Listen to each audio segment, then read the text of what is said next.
Hey guys, how's it going? So today Remington and their insurance companies agreed to a $73 million settlement, a payout to the families and the victims of the Sandy Hook tragedy that happened in 2012. And God bless the families of the victims. I truly mean that.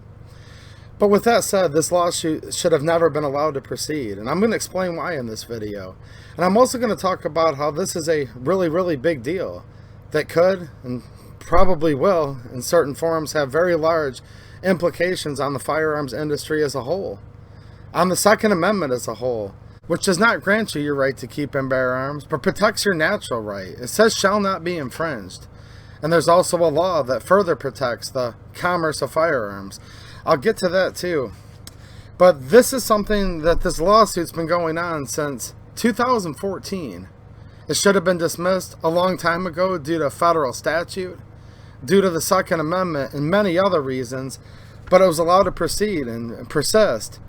And they just paid the victims' families today, which is probably going to set some sort of precedent, known as case law, and it drastically weakens these protections that were given by Congress to the lawful commerce in firearms. And there's a bunch of stuff tied into this. This is not just the fact that apparently now firearms manufacturers can be sued for somebody misusing their product, for somebody using their product for a horrible demonic act, but it also ties in with banking. And the former vice president's chiming in on this. We're going to go over some of his quotes. And by the way, let's go Brandon. And some of the groups such as the Giffords Law Center to Prevent Gun Violence, they're chiming in. And this is a huge victory for the other side. And in my opinion, it could make it where once this slippery slope starts, and we'll actually take a quote that has to do with that in just a minute, it could make it where normal people like me and you, who are middle class, lower middle class, who just can't afford to buy very expensive firearms, it could affect your ability to be able to buy firearms in the future. And like I said, the victims of the tragedy, God bless them. It's terrible they lost loved ones. But was Remington, who's the parent company who owned Bushmaster, are they culpable? I don't think so. And I think this is a very dangerous precedent. So it starts off, families of the Sandy Hook victims reached $73 million lawsuit. And I'm quoting from an article by NPR. So I'm definitely giving you their biased stance on this. I'll leave a link to this down in the description. It starts off with a quote from the attorney for the victims' families, and this was the statement he put out today. He said, "These 9 families have shared a single goal from the very beginning, to do whatever they could to help prevent the next Sandy Hook. It is hard to imagine an outcome that better accomplishes that goal," said Josh Koskoff, their attorney. Now, according to Koskoff, Remington's 4 insurers have agreed to pay the full coverage available, which is $73 million. Now, here's the thing. Remington's filed bankruptcy a couple times, with the last time being in 2020. Their assets have been sold off. We're now seeing Remington and Bushmaster appear under a new acquisition, a new company using these old trade names. But again, even though Remington, as it was back then, is gone now, this is huge, and it sets really bad case precedent. They call this case law.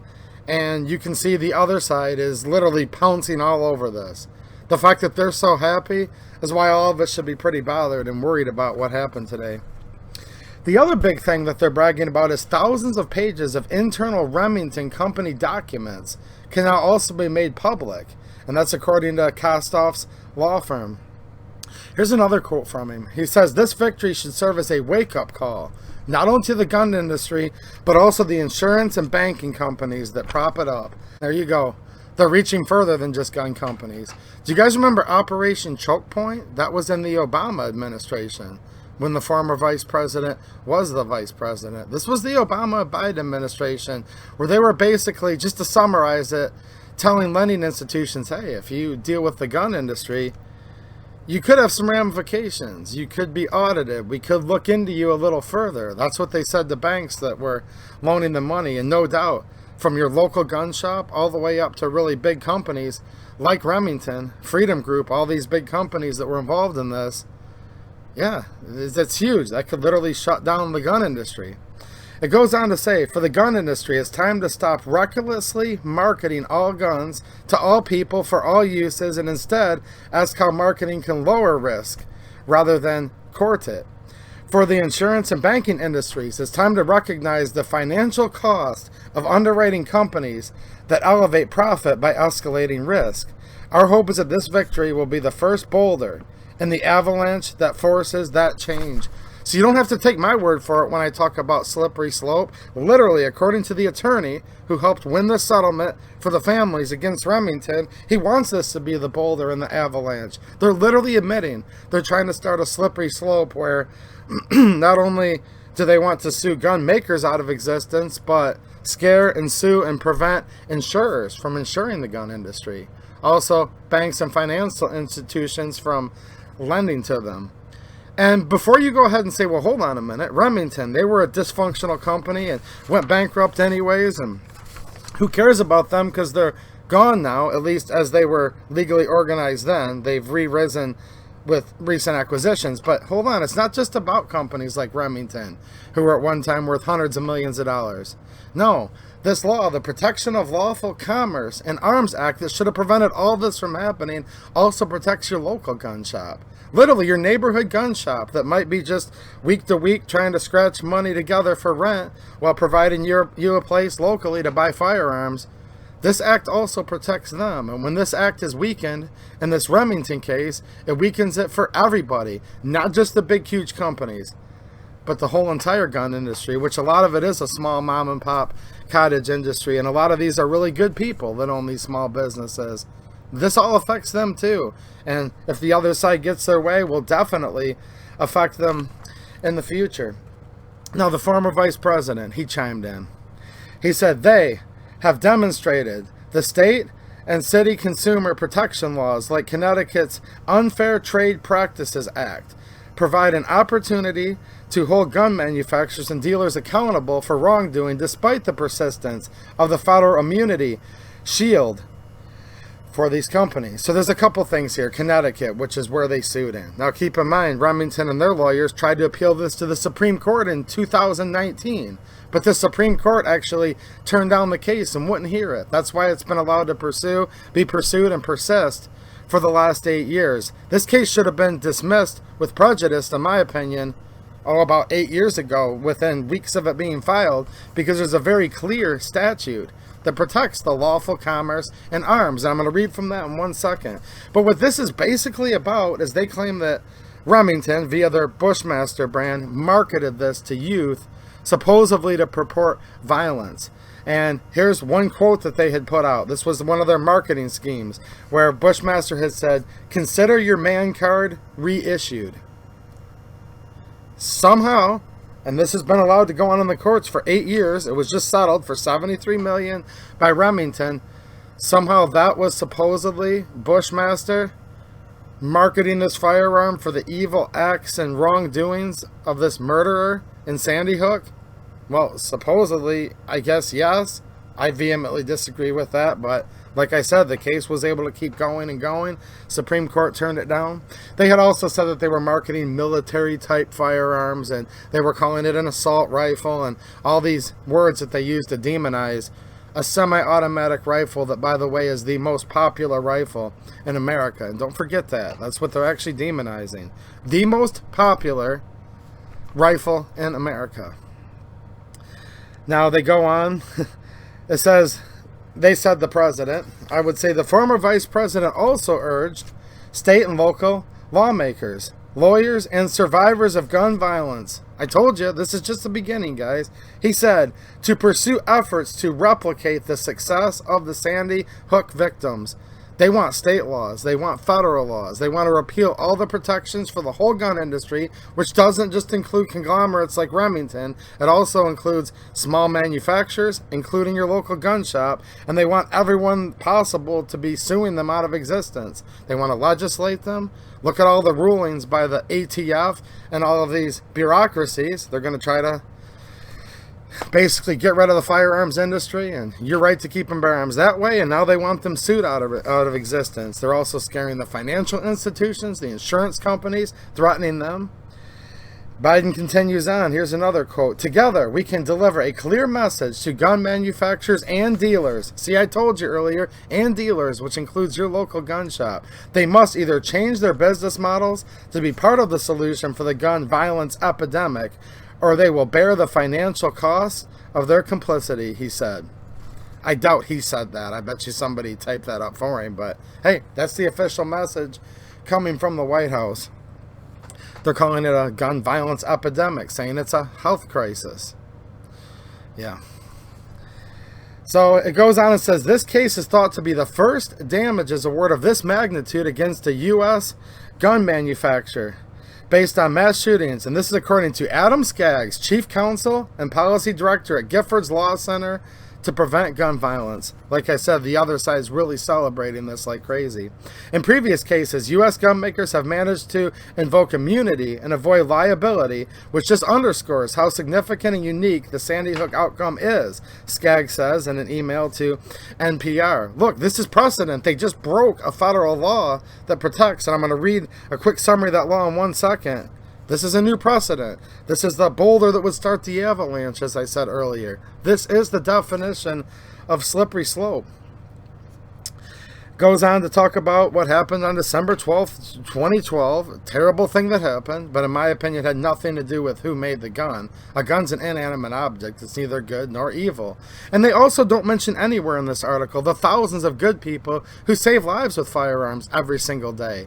And good people's lives are saved with firearms actually way more often than any tragedy like this ever happens. But they won't tell you that. And that's why I'm here to remind you of that and to encourage you, but to let you guys know what's going on here and how bad it is. It goes on to say the families allege that the manufacturer marketed and sold assault rifles to civilians in, quote, prioritizing profit over public safety. And here's the federal statute that was written in 2005, and it's called the Protection of Lawful Commerce and Arms Act. I'm not a lawyer. Supreme Court refused to even hear this case. They were like, whatever, just leave us out of it. Yeah, imagine them actually doing their job for once, especially when it comes to Second Amendment stuff. But I digress. This is pretty easy to understand. This is just a summary. I'll leave a link to the whole bill if you guys want to read it. It says the Protection of Lawful Commerce and Arms Act, PLCAA, is a United States law which protects firearms manufacturers and dealers from being held liable when crimes have been committed with their products. However, both manufacturers and dealers can still be held liable for damages resulting in defective products. So that makes sense. If the gun's defective and it hurts you, okay, sure, that's because they, made a defective product. This is no different than automobiles. And we have seen successful lawsuits where there were dysfunctional brake modules in certain vehicles, and the brakes physically messing up to a design flaw that the manufacturer knew about it, caused injury and death. People were able to sue and recoup some damages. That makes sense. But here's what we haven't seen before. Well, until now we hadn't seen this in firearms, but we haven't seen this in automobiles. What about when someone has too much to drink? Do they sue the alcohol manufacturer? Do they sue Budweiser? What if they were in a Ford car? Do they sue Ford for it? I don't think so. Do they sue Goodyear tires because those were the tires that were on the car, and if the car didn't have tires, they couldn't have driven drunk? What about when people maliciously use vehicles to mow people over that we've seen happen? Does the automobile manufacturer get sued?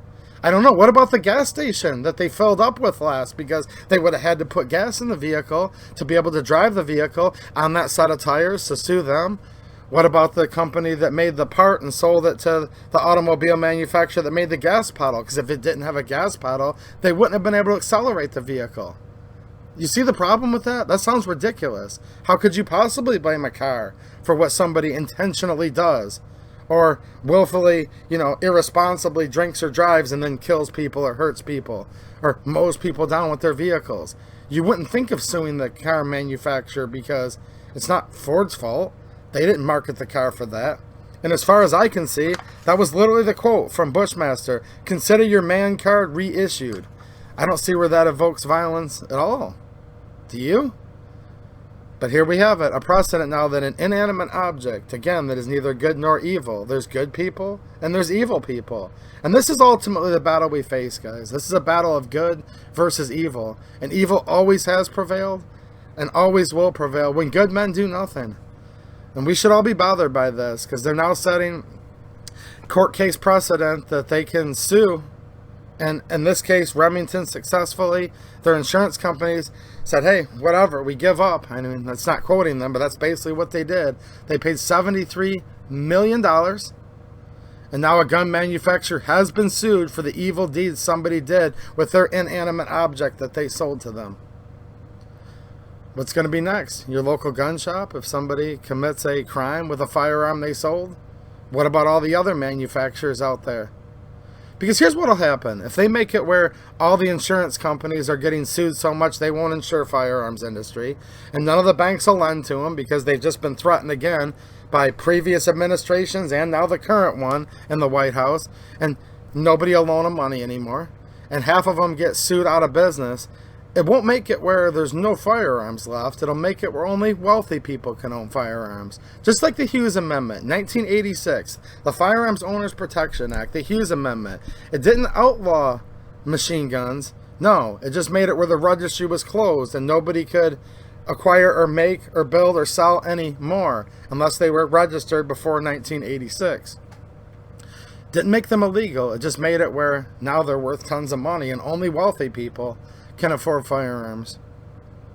That's what's going to happen if bits and pieces of the firearms industry get sued out of existence, can't be insured, can't get any lending through the financial institutions, more and more local mom and pop shops that they're literally, in this article, I have exact quotes showing that they're trying to encourage people to sue them, sue everybody.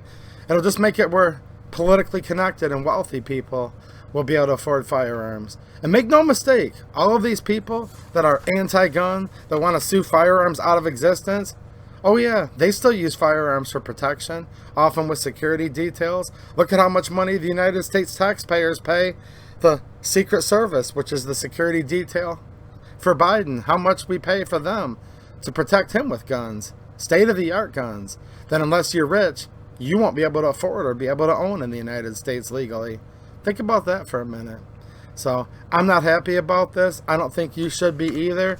And it just goes to show, while we're sitting here saying shall not be infringed, because that's what a piece of paper says, is there anyone that's actually standing up for that? We need to fight back against this, because we're watching them literally attacking it from all levels with both proposed laws, rulings by the three-letter agencies, and now them trying to turn regular Americans against the firearms industry by encouraging everybody and anybody to sue everybody as much as possible to basically try to cease firearms production and sales in the United States. Because that's literally what they're trying to do right now, and they're telling you so.